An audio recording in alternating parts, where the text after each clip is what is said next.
faced by British troops in the past few days, here trying to protect 200 Croats in the monastery of Gučagora 2 days ago, have pushed them closer to the brink of the unknown than anything else in the past 7 months of backing UN humanitarian operations. They begin to reflect the worst-case scenario of gun law and three-way ethnic anarchy that British politicians feared when the Commons cautiously approved the dispatch of the Cheshire Regiment last autumn. The anxieties and options then were clear. If in a very short space of time it becomes much too difficult and we start incurring casualties, then we will have to look at the whole situation again. If, on the other hand, it goes on reasonably well, and we manage to achieve what we're trying to do, which is to bring aid to these suffering people, then it could go on very much longer. So far, through a combination of great skill, tact, patience, and, it has to be said, great luck, the British forces in particular have, by and large, kept the convoy roads open, with narrow escapes.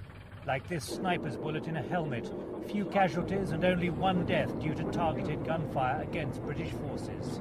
If that wasn't a helmet, I'd have been dead. That relative calm for British UN troops was, though, a reflection of the war during the winter and spring months, when the Croats and the Muslims remained friendly allies by and large, when, in relative terms, the main aggressors were Serbs, and when central Bosnia was not yet the full-blown cauldron of war it has now become.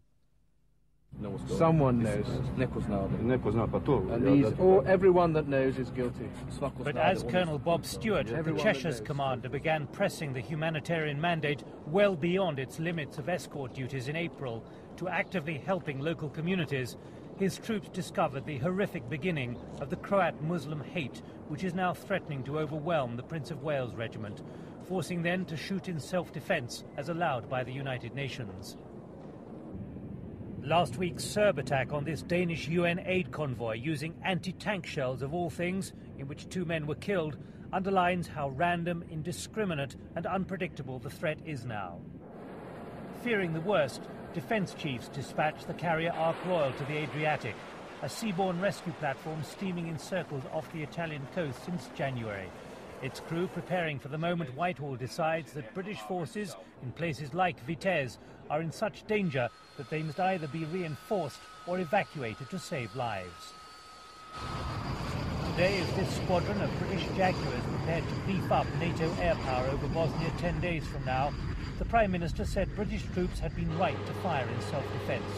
He talked of a widespread deterioration in Bosnia, but with reinforcement under consideration, not evacuation. We have contingency measures in hand to protect our troops in Bosnia and to ensure their reinforcement if that should prove to be necessary. And I wish just to give you this assurance today: we will not take any unacceptable risks with the lives of our troops in Bosnia. Meanwhile, at the end of a 2-day NATO meeting in Athens, which today included Russia and Central European countries, it became clear that there is now agreement for NATO warplanes to protect all UN forces in Bosnia, not just those troops protecting the new Muslim-safe areas, which had been the original proposal. The new and much wider commitment to use air power means that aircraft like these British Harriers on standby could in theory be used now against those who mount attacks on UN forces like the British outside safe areas. That is, if the attackers can be targeted and found, which in a situation of anarchy and gun law is highly unlikely.